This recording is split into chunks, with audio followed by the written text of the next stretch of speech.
ఈ దిక్కుమాలిన మెంటల్ రేవంత్ రెడ్డి పరిపాలనలో తెలంగాణలో ప్రజాస్వామ్యం చచ్చిపోయింది. ఇప్పుడు చూస్తే మున్సిపాలిటీ ఎన్నికల్లో కేతనపల్లి మున్సిపాలిటీ మంచిర్యాల జిల్లాలో తీసుకుంటే ఈ రోజు అక్కడ 10 సీట్లు బీఆర్ఎస్ గెలుచుకుంది, 4 సీట్లు సిపిఐ గెలుచుకుంది బీఆర్ఎస్ సపోర్ట్ తోని. కేవలం 7 సీట్లు మాత్రమే కాంగ్రెస్ పార్టీ గెలుచుకుంది. ఇట్లా చూసుకుంటే 14 సీట్లు బీఆర్ఎస్ కి, బీఆర్ఎస్ పార్ట్నర్ సిపిఐకి వస్తే దాంట్లో సగం 7 సీట్లు కాంగ్రెస్ కి వచ్చినాయి. అంటే మున్సిపల్ చైర్మన్ ఎవరు కావాలని నాకు అర్థం కాదు. బీఆర్ఎస్ పార్టీ సిపిఐ పార్టీ ఎవరు ప్రపోజ్ చేస్తే వాళ్ళిద్దరు కావాలి. కానీ కాంగ్రెస్ పార్టీ ప్రజాస్వామ్యం అంటే ఏమాత్రం గౌరవం లేనటువంటి సన్నాసి రాష్ట్రానికి ముఖ్యమంత్రిగా ఉండడం వల్ల ఇలా స్థానిక మంత్రి వివేక్ గారు బాల్కా సుమన్ పైన, మాజీ ఎమ్మెల్యే చెన్నూరు బాల్కా సుమన్ పైన అత్యంత పాశవికంగా, ఆటవికంగా ఒక పైశాచిక ఆనందం పొందుతూ 1000 మంది పోలీసులను దింపి అరెస్ట్ చేయించారు. కొంచెం సిగ్గు శరం ఏమైనా ఉందా వీళ్ళకి? నాకు అర్థమవుతుంది. కాంగ్రెస్ సన్నాసులకి మున్సిపల్ చైర్మన్ పదవి కోసం 1000 మంది పోలీసులు దింపుతారా అంగా? నాకు అర్థం కాదు. ఏం పరిపాలిస్తున్నా రేవంత్ రెడ్డి?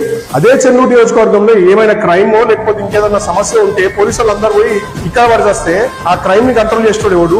రియల్ సమస్యలకి పోలీసులను వాడుకోవాల్సింది పోయి ఈ పోలీసులను తీసుకుపోయి అడ్డమైన రాజకీయాలకు వాడుకుంటూ సిగ్గు అనిపిస్తలేదు రేవంత్ రెడ్డి కొంచెమన్నా. బాల్కా సుమన్ గారు చేసిందల్లా న్యాయంగా ఖచ్చితంగా ఆ మున్సిపల్ చైర్మన్ పదవి మా పార్టీకి దక్కాలని చెప్పేసి నిరసన చేసిండు, ప్రొటెస్ట్ చేసిండు. ఆయనని అడ్డమైనటువంటి కారణాలు పెట్టి, అడ్డమైనటువంటి కేసులు పెట్టి ఆయన ఎల్లో ఒక 10 మంది పోలీసులు గుంజుకుపోయినారు. దాదాపు 1000 మంది పోలీసులు కాపలు కాశారు బయట. అంటే ఒక దిక్కేమో మీ నాయకుడు, అధినాయకుడు రాహుల్ గాంధీ సొకంపూస మాటలు మాట్లాడుకుంటా ఓ బుక్, కాన్స్టిట్యూషన్ ఆఫ్ ఇండియా రాజ్యాంగం బుక్ పట్టుకుంటా దేశయాత్ర చేసుకుంటా మేము రాజ్యాంగాన్ని కాపాడుతున్నాం, మేమే అసలు సరైన రాజ్యాంగ పరిరక్షకులం అని చెప్పుకుంటా సన్నాసి మాటలు చెప్పుకుంటా తిరుగుతాడు. ఇంకో దిక్కేమో ఈ రాష్ట్రంలో ఉన్నటువంటి సన్నాసి రేవంత్ రెడ్డి అదే ప్రజాస్వామ్యాన్ని మిట్ట నిలువున, మిట్ట మధ్యాహ్నం తెలంగాణ రాష్ట్రంలో ఊచకోత వస్తుంది, సర్వనాశనం చేస్తున్నాడు రాష్ట్రాన్ని. ఎక్కడెవరితో అక్కడ పోలీసు రాజ్యం అయిపోయింది. అలా పోలీసులకు కూడా కొంచెం బుద్ధి, సిగ్గు, జ్ఞానం ఉండాలి. మీరు పనిచేసేది ప్రజలు కట్టే పన్నుల ద్వారా వచ్చే జీతాలతో.